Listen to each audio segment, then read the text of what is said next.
그리고 행사 중간에 이제 도착하시겠습니다. 많은 양해 말씀 부탁드립니다. 좋습니다.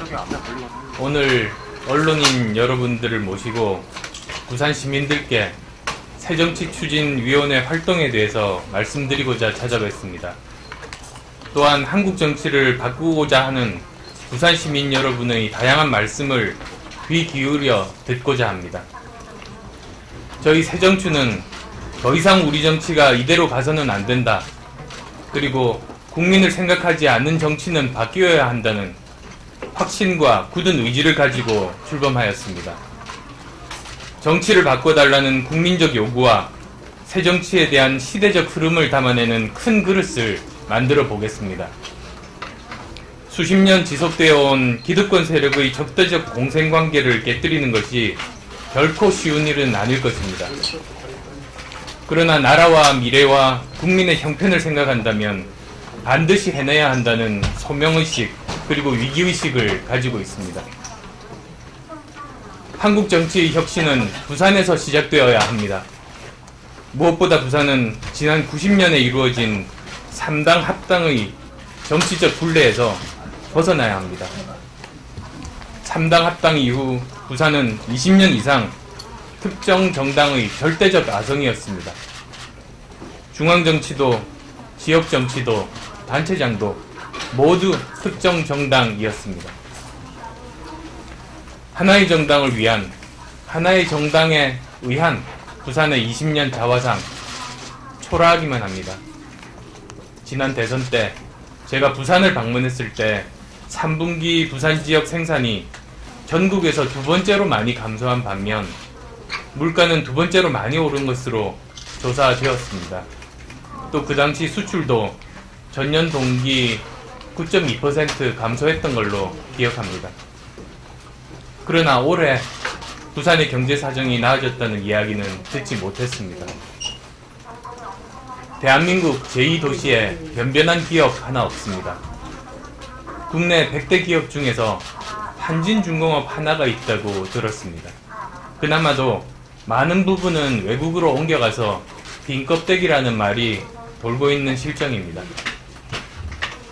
지난 수십 년간 부산은 어떤 진전과 변화가 있었습니까? 수십 년 부산 시민의 사랑을 독차지해온 정치 세력들은 도대체 무엇을 했습니까? 저는 묻고 싶습니다.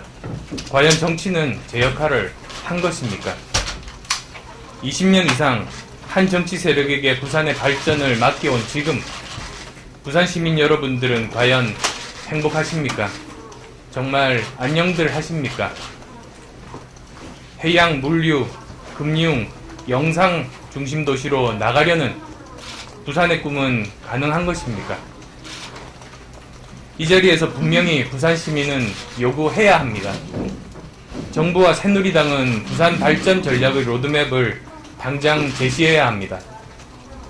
벌써 잊혀져 가려는 부산 발전 대선 공약을 구체적으로 어떻게 지킬 것인지 밝혀야 합니다.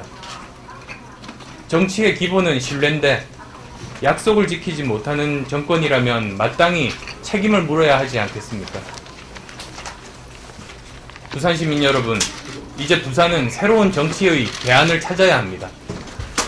기존의 정치 세력과 과감하게 결별하고 새로운 주도 세력을 세워야 합니다. 일부 야당의 목소리가 있지만 부산을 대표하기에는 턱없이 부족합니다. 34년 전 나라와 민족의 장래를 위해서 민주화의 횃불을 높이 들었던 부산의 기상과 기계는 오늘의 새정치와 정확하게 맞아떨어집니다. 숭고한 정신과 충정이 정치 혁신의 열망으로 다시 태어나 대한민국 방방곡곡에 새정치를 알려가는 봉화대가 되어주십시오. 새정추는 국민에 대한 무한한 존경과 책임의식으로 새정치의 과업을 반드시 해결해 나갈 것입니다. 새정추는 여야 구도나 이념과 진영을 뛰어넘어 합리적 개혁을 지향합니다. 새정치는 진정성과 시대적 소명의식 그리고 무한한 책임감으로 무장한 합리적 개혁가들의 결집체가 될 것입니다. 합리적인 개혁만이 정치를 바꾸고 미래를 위한 변화와 삶의 개선을 이끌어낼 수 있다고 확신합니다. 저희 새정치는 이 자리를 빌어서 국민 여러분들께 공개적으로 국민추진위원으로 참여를 요청드립니다. 새정치 취지에 동감하고 뜻을 같이 하는 많은 분들은 누구나 참여하실 수 있습니다. 국민추진위원들은 각 지역 포럼들과 실행위원 등 지금까지 이뤄오신 분들과 함께 새정치를 알려나가고 국민의 말씀을 빠짐없이 들으실 것입니다. 그리고 본격적으로 정치 세력화에 나설 때 함께 손잡고 새정치의 깃발을 높이 들고자 합니다. 장강의 뒷물결은 앞물결을 밀어내고 세상의 새 사람은 옛사람을 교체한다고 했습니다. 기득권 세력의 성이 아무리 공고해도 새로운 흐름을 결코 막을 수는 없습니다. 저희도 국민의 여망이 실현될 수 있는 하나의 도구로서 최선을 다해서 혼신의 힘을 다해서 이루고자 합니다. 감사합니다. 안철수 위원뿐 아니라 다른 이제 위원장 지방선거를 앞두고 부산 지역에서 선거 전략 인사 연립이 좀 순조롭지 못하다는 이야기. 저기 아시고 계시겠습니다만 부산은 제 고향이고 지금도 부모님 현재 그 부산에 많은 분들과 이야기를 나누고 있습니다. 그리고 저희 새정치추진위원회가 이제 출범한 지 그 열흘 정도가 됐습니다. 그리고 이제 다음 주 초에 저희들이 이제 사무실을 개소합니다. 그래서 본격적인 이제 그 업무에 들어가는 건 이제 다음 주부터입니다. 그래서 그 어느 정도 이제 갖춰지면 하나씩 그 저희들이 일하는 과정 속에서 여러분들 이제 알게 되실 거라고 믿습니다. 구체적으로 나눠볼 기회는 없었습니다. 그래서 저희들이 이제 그 위원회에서 여러 가지로 구상에 대해서 저희들 내부적으로 그 생각을 일치시킨 다음에 이제 말씀을 드리겠습니다. 네, 대선 당시에 많이 내놨습니다. 그 부분에 대해서 어떻게 평가하시는지. 분 만나서 말씀들을 나누고 있습니다. 그래서 그 내년 부산시장 후보군에 이제 그 충분히 포함되실 수 있는 역량과 자격이 되시는 분들 이제 지금 뭐 말씀 나누고 있다. 한 분이 아니라 여러 분이다. 라고 이제 말씀드리겠습니다. 그리고 이제 또 공약이 사실 지금 이제 그 오늘이 대선 만 1년 되는 날 아니겠습니까?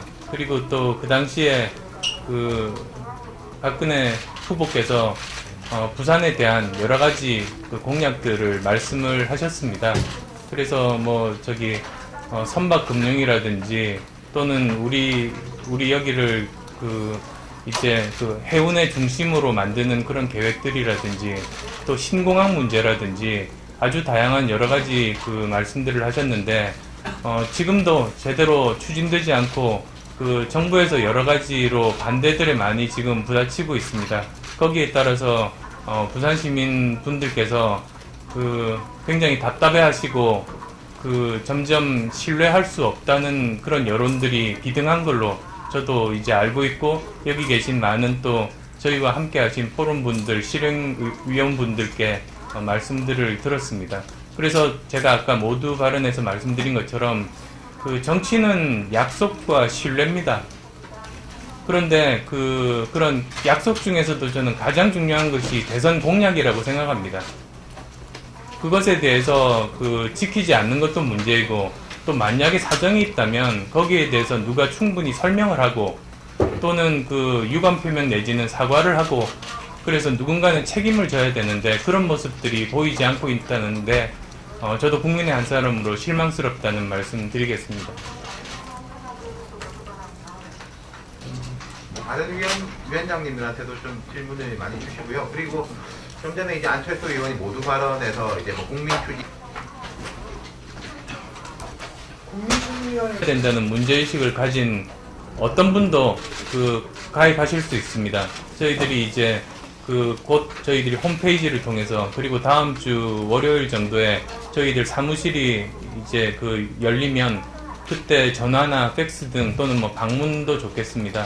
그런 것들을 통해서 어느 분이나 다 원하시는 분들은 회원으로 가입하실 수 있습니다.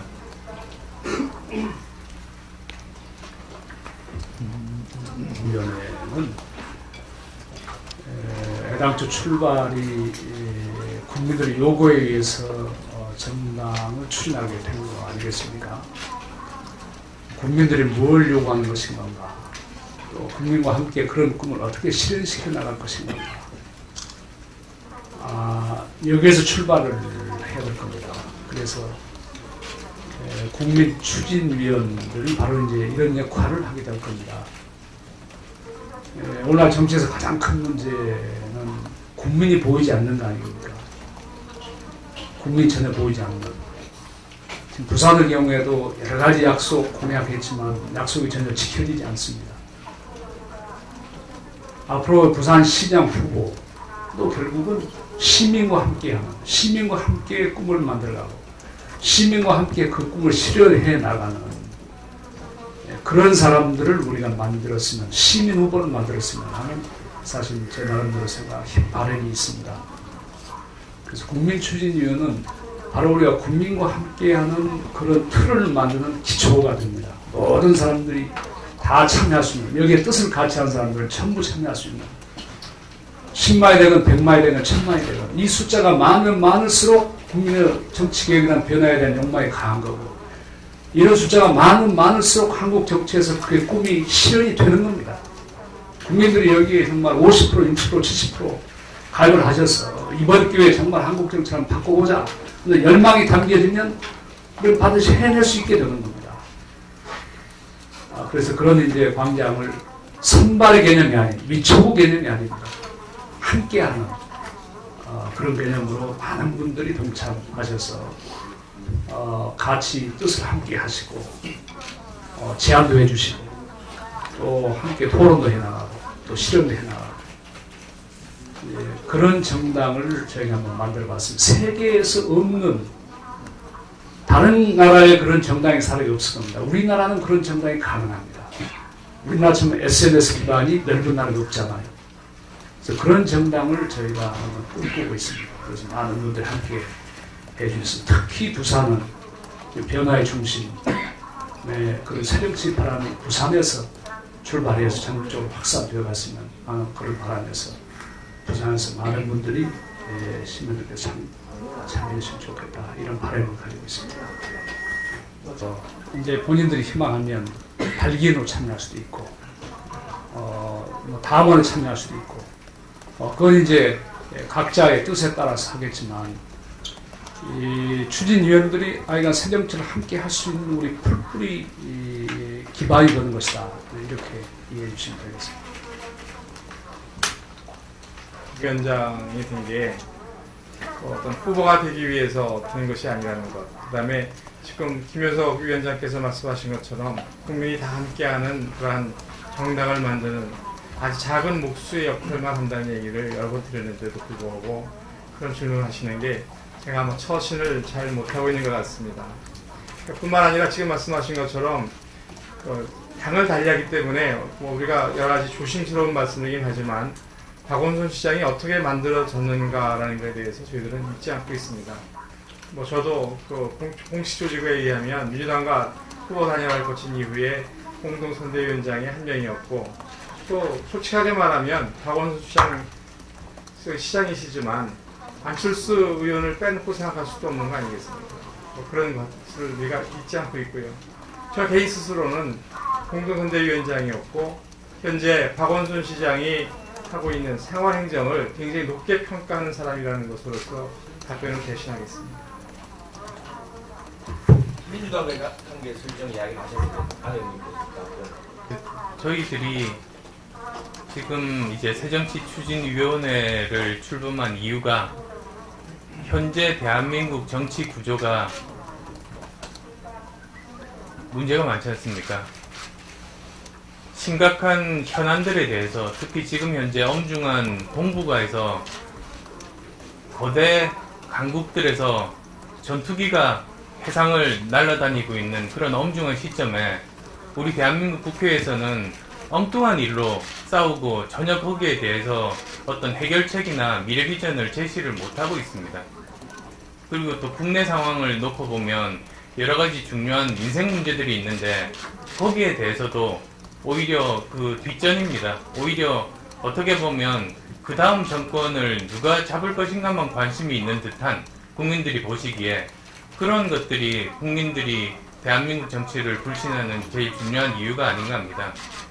그래서 저희가 새정치추진위원회를 출범시킨 가장 큰 이유는 이러한 증오와 반목과 대립의 기존 정치의 틀을 바꾸자. 그래서 생산적인 경쟁 체제로 만드는데 저희들이 일조하겠다. 그런 각오로 나왔습니다. 따라서 저희들은 그런 저희들의 기본적인 생각과 같은 분들이 있다면 언제든지 열린 마음으로 말씀을 나누고 협조할 것이고, 그렇지 않다면 저희들은 국민들과 함께 거기에 반하는, 아까도 제가 표현을 서로 반목하는 그런 그런 경쟁 구조라고 말씀을 드렸는데요. 거기에 대해서는 분명하게 단호하게 선을 긋고 저희들은 저희들 길을 갈 겁니다. 또 추가로 윤장현 위원장입니다. 할 수 있어야 된다는 것이 진짜라고 생각합니다. 사실은 한국사의 지형이라는 것이 호남에서는 새누리당 후보 하나도 내기 힘든 상황이고요. 또 일부 영남 지역에서는 또 민주당 후보 하나도 내기 힘든 상황이 현실을 인식하셔야 된다고 생각합니다. 단지 저희 이제 국민과 함께하는 새정치에서는 이제 저는 호남에서도 새로운 정책을 지닌 새로운 인물, 새로운 정당을 선택할 수 있는 최초 기회인 것 같다고 생각합니다. 그래서 그런 면에서 보면 이제 얼마나 저희들이 국민 여러분들께서 바라는 좋은 밥상을 잘 차리느냐 하는 일들 속에서 선택받는 진정한 지역에서의 민주주의 시작이 이 새정치를 통해서 이루어질 수 있다는 그런 생각을 말씀드리고 있습니다. 말씀 부탁드립니다. 소통위원장. 제가 원래 고등학교, 중학교 부산에서 나왔습니다만 이제 지역은 지금 과천 의왕입니다. 과천 정부 청사역에서 이제 80대 한 노인분이 사고로 사망을 하는 이런 사고가 생겼습니다. 그게 이제 준비가 파업을 하게 돼서 대체 노동력을 하는 기사들이 이제 투입됐고, 충분히 교육받지 못한 이제 교통대학 학생이 운영하는 그런 과정에서 사고가 났는데, 이 사고를 가지고 정부에서는 불법 파업 때문에 이런 사고가 났다라고 발표를 하고, 그렇기 때문에 파업에 대해서 엄단 조치하고 모든 것을 위법 처리하겠다라고만 대답을 했습니다. 제가 사고가 난 다음 날 돌아가신 분의 장례식장에 가서 가족들을 만나고, 또 거기에서 유가족들이 정말 바라고 원하는 것이 무엇인지를 얘기를 들었습니다. 그 가족들, 유가족들이 정말 답답해하고 원통해하고 한탄을 하는 것은 불법 파업에 책임이 있는 것이 아니라 불법 파업을 한 노동자 쪽에 책임을 돌리는 것도 아니고, 또 거기에 대해서 코레일 측에 어떤 책임을 돌리는 것도 아닙니다. 이런 사태가 일어난 것에 대한 안타까움을 얘기하는 것이고, 이런 무고한 죽음이, 희생이 생긴 것에 대해서 모두가 다 책임을 공감하고, 또 그런 일이 생기지 않도록 어떤 해법을 찾는 것이 가장 중요한 게 아닌가라고 하는 것이 가장 감정적으로도 흥분 상태에 있어야 되는 유가족들이 오히려 그렇게 아주 냉정하게, 이성적으로 답을 하는 것을 보고 참 제가 무한한 무거운 책임을 참 느끼고 왔었습니다.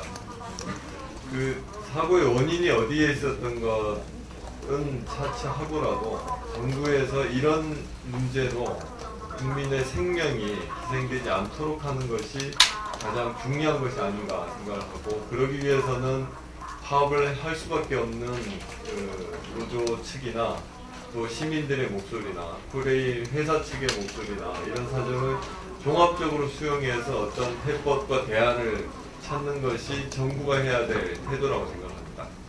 이것이 지금 박근혜 정부가 1년 동안 국민들과 소통하는 방법이고, 어떤 문제가 생겼을 때 그 문제를 해결하는, 해석하는 방법이고 대처하는 방법이었던 것 같습니다. 이것이 결국 일방적인 어떤 소통, 국민들의 목소리, 그 양쪽의 이야기를 전부 다 대등하게 수용하고 듣는 것이 아니라 그냥 그 정부의 방침과 정부의 생각만을 일방적으로 관철하고 밀어붙이기식의 이런 정책이 결국은 시민들, 국민들의 목숨까지도 이렇게 앗아가는 결과를 낳은 게 아닌가 그렇게 생각을 하고, 이것이 정치 전반에까지 이제 다 퍼져 나와 있다. 그리고 지금 이제 오늘도 지금 국정원 개혁 특위가 국회에서 진행 중에 있는데, 거기에서도 마찬가지로 어떤 해법을 찾지 못하는 것이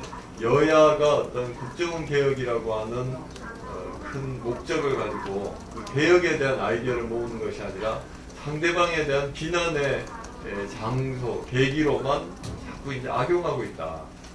그런 것이 정부, 특히 대통령께서 가장 큰 책임을 지고 있는 대통령이 이 문제에 대한 어떤 분명한 그 해법을 제시하고자 하는 그런 의지와 모습을 보여주지 못하기 때문에 정치권에서도 이런 어떤 그 한계가 계속 반복되는 게 아닌가 생각을 하고 있습니다. 그래서 이어서 조금 더 말씀을 드리면, 저희들은 모든 문제를 저희들이 지금 새로운 정당을 만드는 과정에서부터 기성 정치권과는 첫 출발에서부터 좀 다른 방식과 다른 절차를 밟겠다 해서 소수의 정치인들이 독점하는 창당 과정이 아니라 국민의 목소리를 직접 듣고 수렴해서 이 그릇 안에 담아가면서 이제 만들어가는, 그야말로 명실상부한 국민과 함께하는 창당 과정을 이제 밟겠다라고 이제 얘기를 하는 것입니다. 이 정도로 정리하도록 하겠습니다. 그 안철수 신당의 정치적 어떤 지표가 어디인지도 많은 관심이 좀 쏠리고 있습니다. 지금 이런 부분들은 신당 창당의 정치 지형에 있어서 어느 정도 좀 수렴이 될 수 있는 부분인지 궁금합니다. 일을 해 나가고 있습니다. 근데 모레 토요일 날 저희가 새정치 TF가 활동도 시작을 합니다. 여기서는 이제 국민들 새정치의 바램을 철저하게 분석해서 한국 정치의 구조적인 문제가 무엇인가, 또 우리가 가고자 하는 새정치 그림이 어떤 모습인가, 이걸 달성하기 위해서는 구체적으로 뭐가 달라져야 됩니까? 거기는 개헌을 포함해서 정책이나 제도를 바꿔야 될 부분까지 종합적으로 저희가 그 안을 마련해서 국민들 앞에 아마 내놓을 생각입니다. 이제 저희가 추진하고자 하는 이제 이 정책인 좌표, 정체성 이런 부분들은 지금 정리가 안 된 상태에서 말씀드리기는 쉽지는 않겠지만, 어쨌든 간에 시대 정신이 요구하는 게 뭔가, 이제 그 안에 여러 가지 얘기가 있었습니다. 진보적 자유주의라는 개념도 제시가 된 바가 있고, 합리적 개혁주의라는 개념도 제시가 된 것도 있고, 우리는 새 당의 그릇을 만드는데 진보 세력 중에서도 그 개혁적인 합리적인 진보 세력, 그다음에 보수 세력 중에서도 또 합리적인 그릇 보수 세력을 훨씬 더 큰 그릇을 만들어 오고 있다. 그래서 한국 정치의 양당의 그 양극화된 정당 구조를 지금 양극화되어 있습니다. 그것을 깨고 그 합리적인 개혁 성향을 가진 것들, 그런 정당을 큰 그릇을 만들어 보겠다 하는 개념에서 저희가 전체적인 그림을 구체화하는 것은 말씀드리고 정의한 다음에 국민들에게 내놓겠다는 말씀입니다. 국민의 땀이라고 생각합니다. 산업화라는 것은 국민의 땀을 가지고 이런 건데 어쩌다 보니까 박정희 대통령이라는 말로 포장되어 있다는 생각하고요. 또 김대중 대통령님의 유산 그런 것은 김대중 대통령으로 상징되는 많은 국민들의 피라고 생각합니다. 국민과 함께하는 새정치추진위원회가 우리는 땀도 피도 아닌 제3의 눈물을 흘릴 수 있는 정치를 해야 한다고 생각합니다. 눈물은 슬플 때만 흘리진 않습니다. 우리가 너무 즐거워도 흘리는 게 눈물이고 감동에도 흘리는 것이 눈물입니다. 아마도 국민과 함께하는 새정치추진위원회가 하는 정치의 지향점은 피도 땀도 뛰어넘는 눈물일 것이다. 이렇게 말씀드릴 수 있겠습니다. 이번에도 제가 말씀드린 바 있고 오늘 이제 모두 발언에도 말씀드린 바가 있습니다만 지금 현재 한국 사회에서 이대로 가면 되는 것인가 아니면 개혁이 필요한가 물어보면 아마 거의 모든 분이 다 개혁이 필요하다는 것에 동의를 할 겁니다. 그러면 개혁에 대한 구체적인 이제 방법론에 대한 이견만이 있을 뿐 아니겠습니까? 그래서 그게 때에 따라서는 그 이념에 따라서 보수적이냐 진보적이냐 그런 쪽으로만 너무 이렇게 많이 치우친 경향이 있는 것 같습니다. 그런데 제가 예전에 그 작년입니다만 오히려 이런 이념 이전에 기본적으로 그 상식, 합리가 먼저 선행이 돼야 된다는 말씀을 드린 적이 있습니다. 왜냐하면 이념 논쟁을 하기에는 오히려 그것보다도 훨씬 더 낮은 수준에서 비합리적이고 비상식적인 일들이 굉장히 많이 지금 벌어지고 있습니다. 그래서 우리 사회는 시급한 것이 이념 이전에 이러한 비상식적이고 비합리적인 부분부터 먼저 걷어내는 노력들을 하고 그 다음에 우리 모두 그런 문제가 없이 수준이 좀 높아져 있으면 그때 이념 논쟁, 방법론 논쟁을 해도 저는 늦지 않다는 그런 생각들을 하게 됩니다. 그래서 물론 뭐 거기에 대해서도 이견이 있을 수 있다는 것은 잘 알지만은 기본적으로 저희가 이제 합리적인 개혁을 하실 분들과 함께 하겠다고 드린 말씀들은 그런 이념의 틀에 빠지기 이전에 그 어느 이념의 잣대로 보더라도 비합리적이고 비상식적인 부분들부터 걷어내겠다. 그런 뜻으로 이제 말씀드릴 수가 있겠습니다. 또 작년 그 대선 출마하고 바로 그 다음 날 그 국립묘지에서 저는 그 이승만 대통령, 박정희 대통령을 포함해서 그 모든 전직 대통령 묘소를 참배를 했습니다.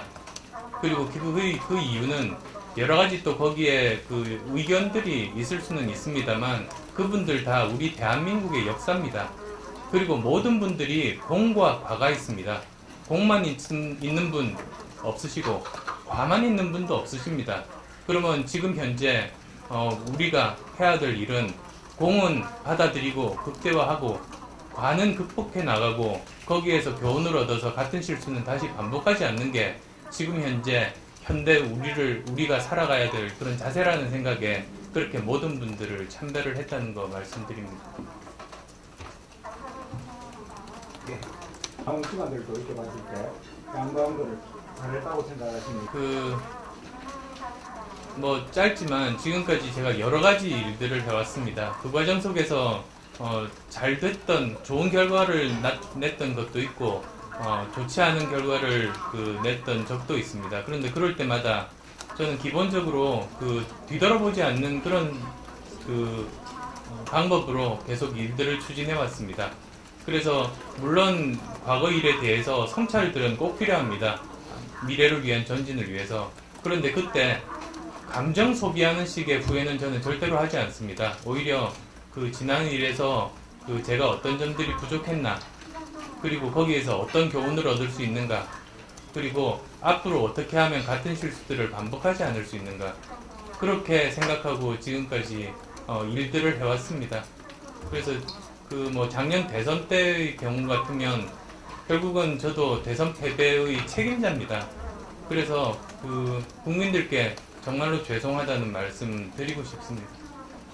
부족한 부분과 교훈은 어떤 부분을 행동으로 보여드리겠습니다.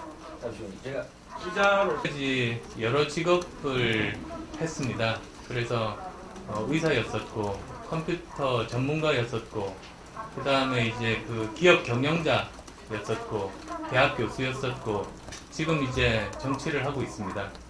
그런데 그 뭐 여러 직업들 중에서 어느 것 하나 제가 거기서 도망친 적은 없습니다. 어느 정도 충분히 성과를 이루고 그 다음에 어떤 기회가 주어졌을 때 그 중에서 어떤 선택이 저도 보람을 느끼고 우리 모두에게 우리 사회에도 제가 공헌할 수 있는 일인지 그런 선택을 해왔습니다. 그리고 어떻게 보면 제 평생 결단 중에 제일 힘들었던 결단이 가장 정말 마음을 먹고 했던 결단이 대선 후보 사퇴였습니다. 그게 마음 약한 사람은 아마 그 상황이 만약에 되어보신다면 누구나 아실 텐데요. 그냥 가면 제일 쉽습니다. 결단이 필요 없습니다. 그런데 내려놓는 건 굉장히 큰 결단이 필요합니다. 그래서 저 나름대로는 솔로몬의 재판에서 생모의 심정이었습니다. 그래서 내려놨습니다. 그래서 그런 것들이 다 이제 결단이었습니다. 그리고 계속 결단하는 삶을 살았다. 그렇게 말씀드리겠습니다. 처음엔 질문이 안 나가지고 지금 아까 그때 말씀드린 부산이 20년 동안 야당 정치가 정말 나쁘게도 지역경제를 숙제하는 게 사실입니다. 그러면 지금은 개인적으로 안철수에 대해서 부산 경제에서 계속 공약 중에서 호남지방 그리고 특히 부산이 선택권이 없습니다. 그래서 사실 민주주의라는 것이 국민들이, 주민들이, 시민들이 선택을 해서 그 후보를 뽑는 것인데 지금 현재는 오히려 정당이 후보를 선택하면 주민들은 투표가 필요 없는 그런 상황. 그러다 보니까 이제 후보 입장에서는 주민들의 눈치를 보고 지역의 눈치를 보고 지역 발전을 고민하는 것이 아니라 중앙만 바라보면 됩니다.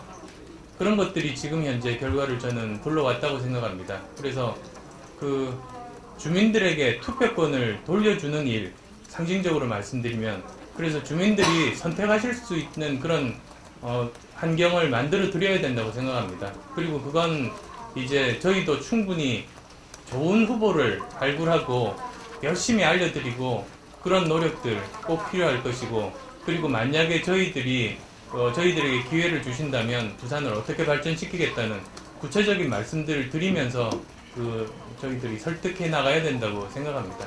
그런 것들이 이제 앞으로 저희들한테 주어진 그런 일들입니다.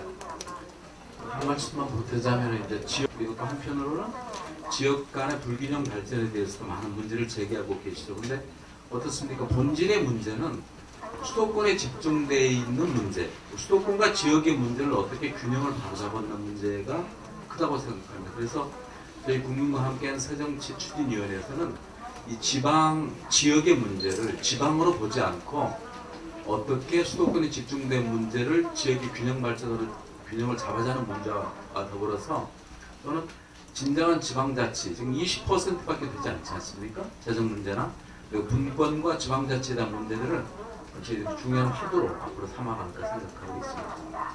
그리고 아까 두 번째 또 질문에 격차라고 생각합니다. 물론 서울이 강남과 강북 간의 격차가 심각하다. 그렇게 문제가 되고 있습니다만 부산의 동서 간의 격차는 정말 유례를 찾아볼 수 없을 정도로 저는 심각한 문제라고 판단합니다. 그리고 이 문제가 제대로 해결되지 않으면 부산이 앞으로 이렇게 발전해 나가는데 굉장히 큰 난관에 부딪힐 수 있다는 그런 입장입니다. 그리고 이제 여러 가지 또 여러 가지 작년에 대선 공약들이 많았지 않습니까? 신공항도 있고 선박금융도 있고 우리 또 항만을 발전시키는 그런 특구 문제도 있었고 그런 여러 가지 문제들이 있습니다만 저는 그 중에서도 사실은 특구 지정 그쪽에 관심을 많이 두고 있습니다. 부산에 제대로 된 특성들을 잘 살리고 옛날에 제가 살았었을 때 비교하면 지금 현재 부산이 그동안 많은 노력으로 인프라들이 잘 닦여 있습니다. 그래서 이렇게 보면 그 시의 곳곳에 우리가 활용할 수 있는 그런 좋은 인프라들이 굉장히 많이 있습니다.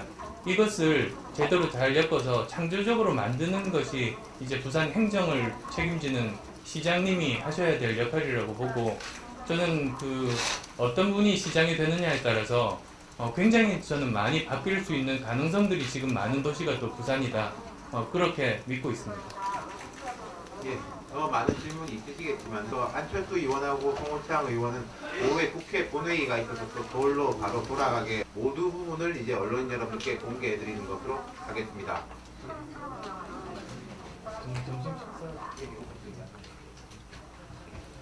식사는 또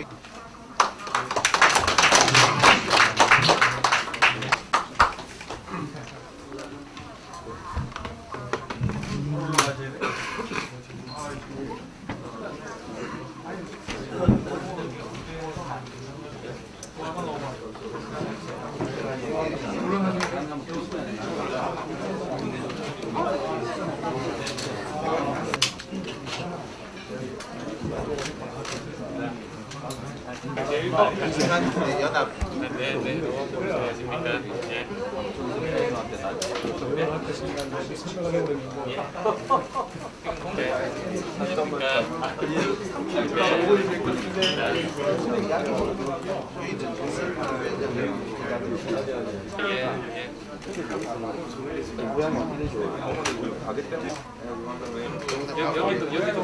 저희들도